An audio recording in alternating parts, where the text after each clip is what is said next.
Bonjour, vous êtes encore les bienvenus à cette dévotion glorieuse. Dieu a quelque chose de bien pour vous.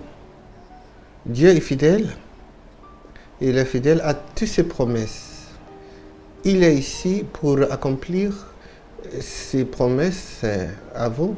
Parfois, vous éprouvez beaucoup de choses dans votre vie et vous ne comprenez pas. Il y a des questions qu'on peut poser. Pourquoi les malins, pourquoi les hommes mauvais, ils réussissent avec leurs actes et leurs intentions? Parfois, il paraît qu'ils avaient échappé sans rien, sans personne leur questionner ou leur rendre justice. Mais vous savez quoi? Dieu a le mot final.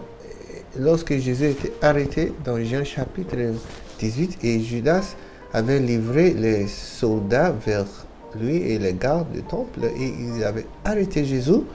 Et c'était formidable. Parfois dans la vie, les gens dont tu n'attends pas à faire quelque chose, ils sont ceux qui causent des chagrins, qui causent des tristesses. Vous savez quoi? Dieu a tout réglé. Il a son agenda. Il est prêt à vous amener à l'autre côté si vous allez fixer vos regards sur lui. Donc, ils avaient arrêté Jésus et il l'a amené vers le beau-père de prêtre. Et on peut poser la question, pourquoi le beau-père, Annas?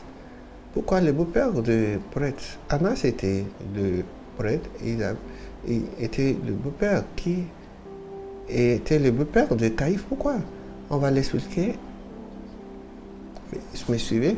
Maintenant, verset 13 dit, verset 14 dit, c'est Caïphe. Verset 14 dit, c'est Caïphe. Ok, lisons des versets 13 afin que vous allez avoir une meilleure compréhension. Ils l'ont d'abord amené à Annas car il était le beau-père de Caïphe, le second sacrificateur, cette année-là. Notez que Caïphe était le souverain sacrificateur, mais ils ont amené Annas qui était le beau-père.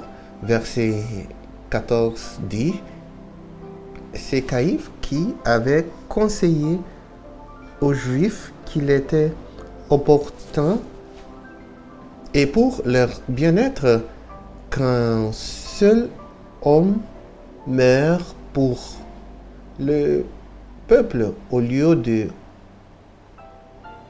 et au nom du peuple.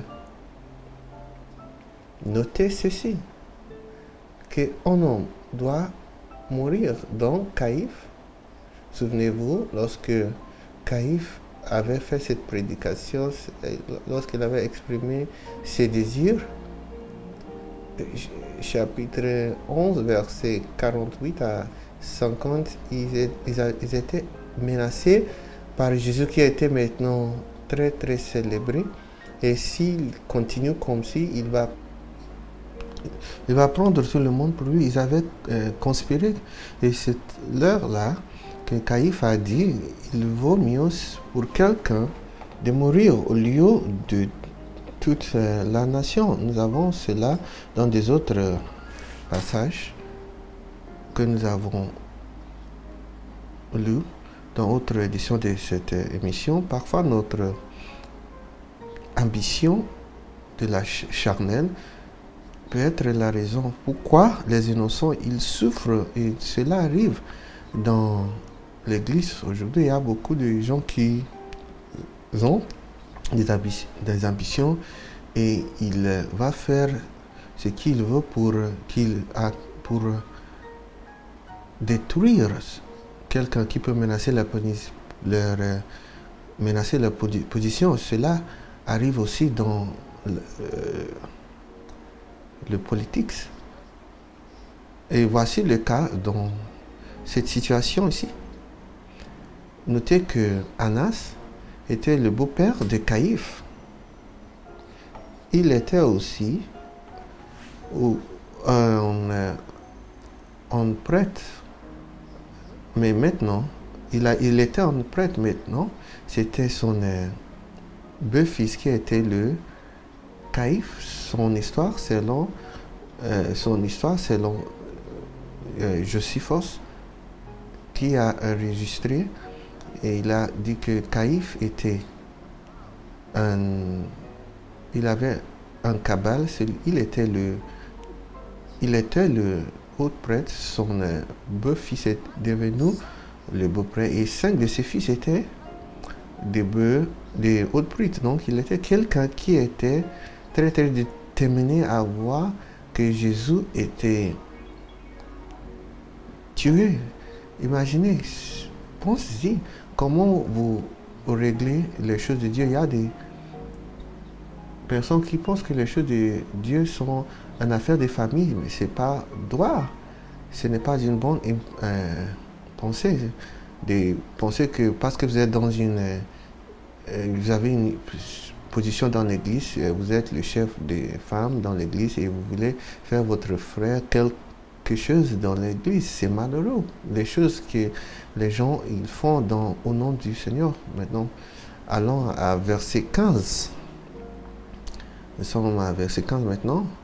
Simon-Pierre et un autre disciple suivaient Jésus, et ces disciples étant connus du souverain sacrificateur, ils entrent avec Jésus dans la cour du palais du souverain sacrificateur.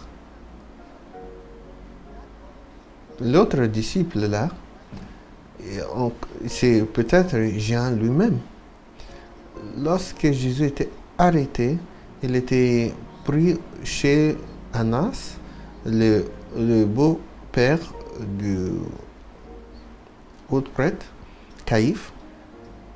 Jean pouvait entrer, ses disciples-là pouvaient entrer avec la foule, avec le reste. Mais Pierre ne pouvait pas. Il y a plusieurs raisons pour cela. Jean était appelé le bien-aimé, l'aimé. Il y a quelque chose de l'amour. Ceux qui avaient une bonne relation, qui expriment l'amour, il avait beaucoup de portes ouvertes pour eux, comparé à des gens comme Pierre qui est vindictif, qui a coupé l'oreille. Donc c'est peut-être si vous êtes très très agressif et vous combattez beaucoup, parfois en défendant votre pasteur, peut-être vous fermez beaucoup de portes pour vous-même. Jean était arrivé, mais Pierre ne pouvait pas entrer. Il y a des situations pour plusieurs, la raison pourquoi ils n'entrent pas dans les cieux, c'est à cause de l'offense, la colère, l'amertume qu'il avait contre les autres dans l'église. Mais celui qui aime, il a la porte ouverte pour lui. Mais celui qui est plein de vengeance, peut-être vous fermez des portes contre vous-même. Je veux vous adresser cette chose. Si vous êtes comme ça, vous devez vous repentir. Je sais que vous combattez et vous pensez que oui, je suis droit. Peut-être vous fermez beaucoup de portes. Il y a des gens qui veulent combattre pour Jésus. Il n'a pas besoin de cela. Vous ne pouvez pas combattre pour lui. Vous pouvez combattre pour votre foi seulement. Lorsque la Bible dit combattre, il dit combattre pour la foi. Si vous ne le connaissez pas, il sera très difficile de le suivre. Si vous marchez avec votre chair, il sera très difficile. Mais décidez de commettre votre vie à lui. Demandez-lui d'être votre sauveur, votre Seigneur. Il y a des gens qui combattent au nom du Seigneur. Marchez dans l'amour. Et les portes que vous n'attendez pas sera ouverte à vous. Merci d'avoir en part dans cette émission. Je prie que vous recevez Jésus comme Seigneur. Et voici, c'est là qui va faire la différence. Jusqu'à demain, on va continuer demain. Je suis Igor Sugeburu. Que Dieu vous bénisse.